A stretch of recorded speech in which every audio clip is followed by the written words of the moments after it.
देखिए बर्तमान टिकिया खाली अनुष्ठान बाबद कहते भयस जय जगन्नाथ समस्त मो तरफ बहुत बहुत शुभेच्छा प्रणाम नववर्ष हापी न्यू ये डाकी धीरेन्द्र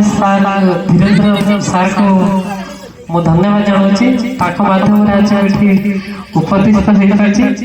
भाषण दबा कही लिखिनी कोई भूल गले क्षमा करदेवे। तो जेहेतु मु सोशल मीडिया भाइराल थी नटिया वॉइस तो जेहेतु अभाव ये मु बाहर काम करी तो ये से वॉइस मोर एत प्रैक्टिस नहीं तो किसी कहना चाहिए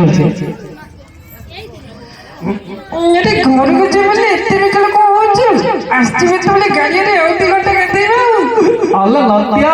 अल्लाह ये गाल एते लोग करती ताऊ ताऊ ठीक आती अरे मारती ए मारती आ बढ़िया लाऊ नो से मजा करिया कथा लाऊ कोन करियो कहलो अरे हे सुकुटा चाउ चुप हे पार बोले हादे हे मोते हादी किन तो छे दो अरे भीमा से दुकान को मारी के कोन ता मुंडा फुला फटे दम ना कोन एते काहे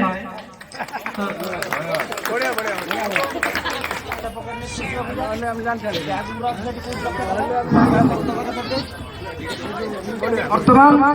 ये अनुष्ठान जड़े मुख्य परामर्शदाता एवं सहयोगी श्रीयुक्त नारायण चंद्र साहू क्रीड़ा संगठक और समाजसेवी नारायण साहू पूर्व वर्ष रही